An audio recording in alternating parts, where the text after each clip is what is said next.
अब अर्पित और नेहा दोनों के सबकॉन्शियस माइंड पॉजिटिव सजेशन से इन्फ्लुएंस हुए, तभी दोनों अपने अपने काम कर पाए। इतना तो हमको समझ में आता है, पर दोनों की कहानी में दो डिफरेंस और एक कॉमन बात है। तो पहले डिफरेंस देखते हैं। पहला डिफरेंस ये है कि अर्पित ने खुद से ही एक अनोखे और एक अलग तरीके से अपने माइंड को इन्फ्लुएंस किया, खुद से ही। पर नेहा ने ये खुद से नहीं किया, उसके माइंड में ये सजेशन कोई और डाल रहा था। और दूसरा डिफरेंस है, she don't know that how does our conscious mind and subconscious mind works. Arpit को ये बात पता थी, इसलिए जब सब लोग उस पर हंस रहे थे तो उसने परफॉर्म करना कैंसिल नहीं किया, बस थोड़ी देर के लिए साइड में गया और अपनी शक्तियों के साथ फिर से वापस आया। पर नेहा को ऐसी बातें नहीं पता थी, इसलिए जब सब लोग उसको रोक रहे थे तो वो भी लगभग मान ही गई थी। और फिर मैं आया। अब वैसे उस समय मुझे भी ऐसा कुछ पता नहीं था, लेकिन फिर भी काम हो गया, क्योंकि इंटेलिजेंट तो मैं बचपन से ही था। तो अभी हमने देखे दोनों में डिफरेंस कि अर्पित को ये सब सबकॉन्शियस माइंड सजेशन वगैरह इन सब के बारे में पता था, तभी तो वो खुद को मोटिवेट कर पाया। और दूसरी तरफ नेहा को इन सब के बारे में नहीं पता था, इसीलिए वो खुद को मोटिवेट नहीं कर पाई और उसे मोटिवेट होने के लिए किसी और की जरूरत पड़ी। तो अब समझते हैं कि अर्पित और नेहा में कॉमन क्या था।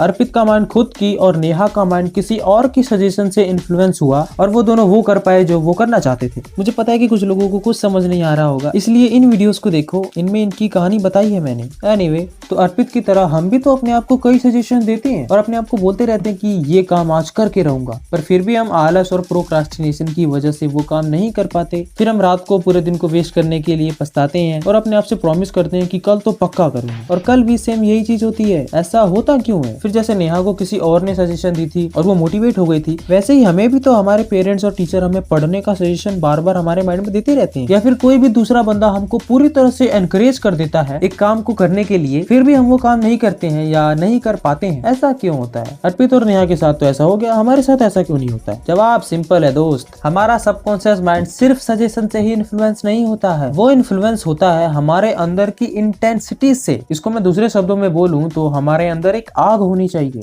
जब एक सजेशन और वो आग मिलते हैं, तब जाके हमारा सबकॉन्शियस माइंड इन्फ्लुएंस होता है। फिर हम वो कर पाते हैं जो अर्पित और नेहा ने किया, हम वो कर पाते हैं जो हमको करना मुश्किल लगता था। नेहा जो भी कर पाई उसका कारण सिर्फ वो सजेशन ही नहीं थी जो मैंने उसे दी थी, उसका कारण था उसके अंदर की खुद की आग। अगर वो नहीं होती तो जो भी मैंने उसको कहा था वो सब बेकार हो जाता। उसके अंदर वो आग पहले से ही थी, मैंने तो बस चिंगारी दी थी। तो तुम्हारा किसी को एनकरेज करना उसके अंदर की आग को चिंगारी देने जैसा है, और किसी को डिस्करेज करना उसके अंदर की आग पर पानी डालने जैसा है। और किसी को किसी भी काम के लिए डिस्करेज करना इतना बड़ा पाप है जिसकी कोई हद नहीं। तो किसी को भी किसी भी काम के लिए डिस्करेज मत करो। अगर वो तुमसे आकर के ये कहे कि मुझे कबाड़ी का बिजनेस करना है, या कोई भी छोटी से छोटा बिजनेस करने को कहे, तो उसे करने दो, मत रोको। तो क्या आप किसी को गलत सही ना बताएं, उसको झूठ मूठ का एनकरेज करते रहें? नहीं, उसको बताओ गलत क्या है, ये काम करने से क्या क्या गलत हो सकता है वो सब बताओ, पर उसके साथ साथ इसमें क्या क्या अच्छा हो सकता है वो भी तो बताओ। या फिर तुमको वो काम छोटा या फालतू लग रहा है